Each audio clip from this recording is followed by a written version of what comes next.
कि मैं जोधपुर में पोस्टेड हूँ और आर्मी में कार्यरत हूँ। यहाँ आने के बाद अपने बीएलओ से मैंने फोन से संपर्क किया और बीएलओ साहब ने कहा कि ठीक है आप आइए, कागज लेकर के जो पहले एनुमरेशन फॉर्म उन्होंने दिया था वो फिल करके डॉक्यूमेंट्स लेकर के मेरे पास आई। दिया था उन्होंने, भेजा था उन्होंने? क्या, मेरी माँ अकेली यहाँ रहती हैं तो मेरी मदर को उन्होंने हैंडओवर कर दिया था, क्योंकि उस पर सिग्नेचर करने थे तो इसलिए मेरे को भी आना पड़ा और मेरी वाइफ को भी आना पड़ा।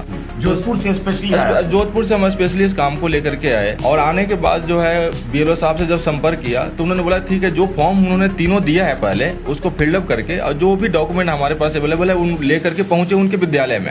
ये प्राथमिक विद्यालय अलगना में मैं अपने कागज को फिलअप करके और जो अटैचमेंट लगाना था डॉक्यूमेंट्स में, जो डिमांड किया गया था इलेक्शन कमीशन के द्वारा उस कागज में, वो लेकर के एनुमरेशन फॉर्म फिलअप करके मैं उनके पास गया। वो विद्यालय में मौजूद नहीं थे तो मैंने उनसे संपर्क किया तो उन्होंने बोला कि सर आप मेरे आवास पे आ जाइए। वो कागज को लेकर के उनके घर पे हम पहुंच गए। ये कल की घटना है सर। 18 तारीख को हमने उनके घर पे करीब से 12 साढ़े 12 के आसपास में जो है 1 बजे के आसपास उनके पास पहुंचे हैं। पहुंचने के बाद जो है भाई मेरा आप अपलोड कर दीजिए क्योंकि मेरे पास समय का कमी है, छुट्टी भी मेरे पास है नहीं ज्यादा। उन्होंने सीधा ये बोला कि आपका डॉक्यूमेंट तो अपलोड कर दिया मैंने। अच्छा। तो मैंने बोला भाई मेरा डॉक्यूमेंट अपलोड कैसे कर दिया? ना तो मैंने आपको फोटोग्राफ दिया है, ना तो मैंने सिग्नेचर करके दिया है, ना मेरी माँ एक इलिटरेट लेडी है, थंब इम्प्रेशन भी उन्होंने नहीं दिया, मेरी वाइफ मेरे साथ रह रही है तो उनका भी सिग्नेचर नहीं है, फोटो भी नहीं दिया आपको, और ना जो अटैचमेंट था डॉक्यूमेंट के साथ जो लगाना था वो भी नहीं दिया, तो आपने भर कैसे दिया? तो उन्होंने ये कहा कि उनके पास ऑलरेडी एक एनुमरेशन फॉर्म और रखा हुआ था। हाँ। तो उसी में भर करके जो है उन्होंने ऑनलाइन जमा कर दिया अपने आप, अपनी मर्जी से जमा कर दिया। कब जमा किया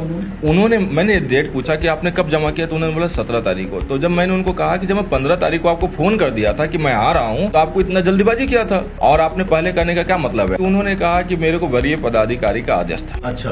तो वरीय जमा कर दो, उसको जमा कर दो। 15 तारीख 17 तारीख की लास्ट डेट है। मैंने पूछा वरीय अधिकारी आपके कौन है? भाई हमें बता दीजिए। वरीय पदाधिकारी में तो बहुत सारे लोग हैं, एसडीएम साहब भी हैं, डीएम साहब भी हैं, आपका कौन है जो इमीडिएट है जिन्होंने आपको आदेश दिया? तो उन्होंने सर मतलब डायरेक्टली नाम किसी का तो लिया नहीं, लेकिन उन्होंने कहा प्रखंड से हमें ऑर्डर आया था। मुख्य रूप से वो डीएम साहब का भी नाम लिया उन्होंने, बीडीओ साहब का नाम लिया कि उनके आदेश थे, इसलिए हमने ऐसा फिर क्या हुआ?